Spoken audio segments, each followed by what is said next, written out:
Assalamualaikum warahmatullahi wabarakatuh. Saya Anis Mutmainah Diaul Aulia dengan NIM 53020210086. Baik, dalam video ini saya akan sedikit mengulas tentang tafsir Al-Bayani lil Quran Karim karya Bintu Syati untuk memenuhi tugas UAS mata kuliah studi kitab tafsir yang diampu oleh Bapak dosen Ulfi Putrasani. Yang pertama, latar belakang penulisan kitab tafsir Al-Bayani lil Quran Al-Karim. Terdapat 3 faktor dalam penulisan kitab ini. Sangat jelas sekali dijelaskan oleh Bintu Syati pada Muqaddimah dalam kitab tersebut. Yang pertama yaitu penggiat sastra hanya memusatkan kajiannya seputar teks syair, puisi, pidato, dan semacamnya.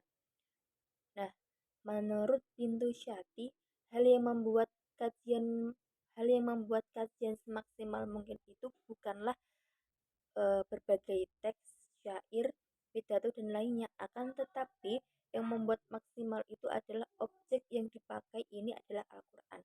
Nah, makanya dari itu, Bintu Syati itu memiliki pikiran untuk menafsirkan sebuah karya, memunculkan sebuah karya yang berupa kitab tafsir yang berjudul Al-Bayani lil Quran Karim.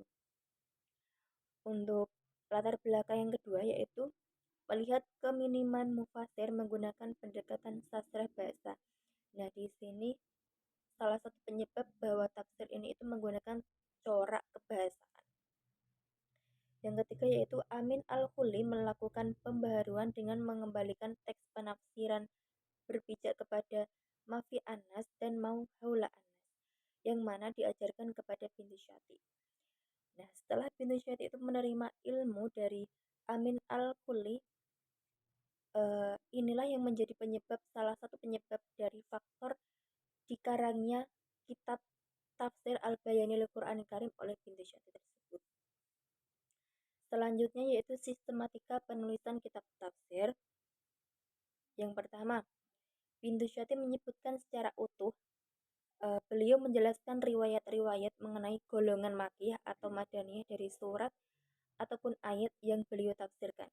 Secara jelas beliau itu mencantumkan apakah surat ini itu tergolong dari surat makiyah ataupun surat madaniyah. Nah, di situ dijelaskan oleh Bintu Syati.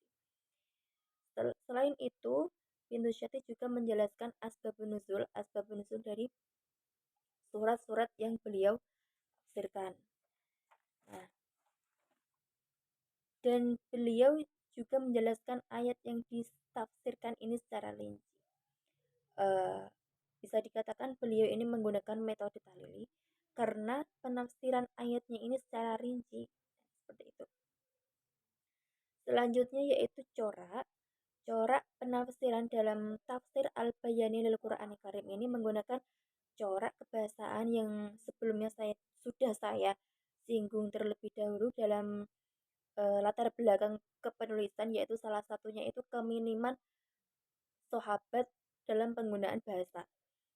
Nah, ini juga menjadi salah satu penyebab bahwa tafsir ini itu menggunakan corak kebahasaan. Tidak hanya menggunakan kebahasaan statistika, akan tetapi Bintu Syati juga menggunakan kebahasaan gramatikal, yaitu bahasa pada penafsiran tersebut.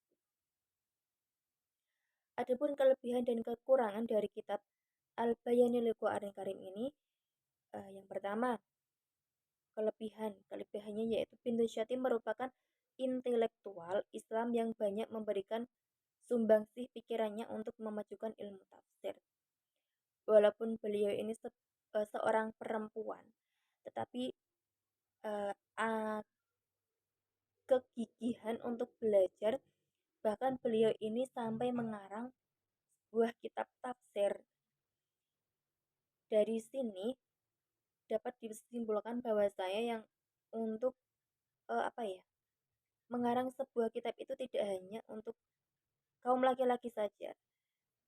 Di sini Bintu Syati pun bisa mengarang sebuah kitab tafsir walaupun dia itu seorang perempuan yang kesibukannya itu tidak hanya untuk belajar, bahkan seorang perempuan yang harus merawat rumah tangga, tapi beliau dengan semangat gigih belajar bisa mengarang sebuah kitab yang berjudul Al-Bayanil Qur'anil Karim.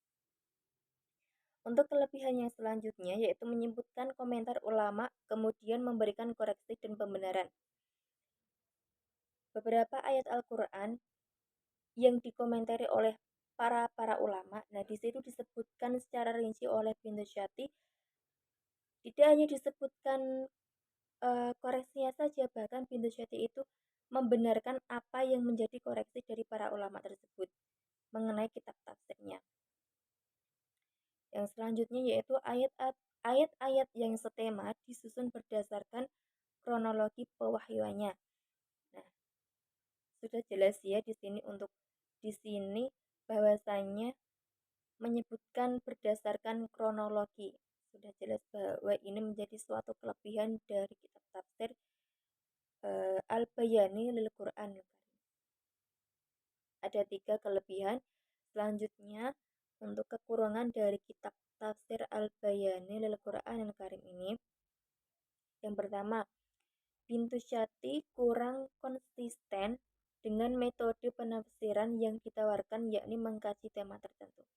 Jadi penafsiran ayat ini tidak menggunakan eh, tidak memfokuskan sebuah tema tertentu, akan tetapi di sini Bintu Syati menggabungkan dalam satu tema berbeda-beda, tidak memfokuskan satu tema. Nah, ini menjadi kekurangan dari kitab tafsir, sehingga eh, tidak mudah untuk dipahami karena tidak berfokus kepada satu tema saja.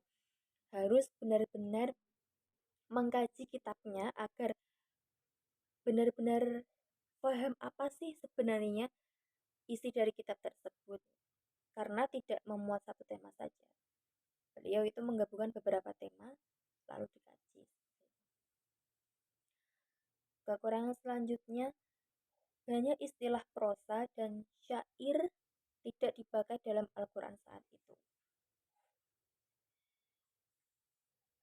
Pendapat ulama mengenai kitab tafsir Al-Bayani lil Quran Al-Karim karya Bintu Syati ini, yang pertama, pendapat dari Koji.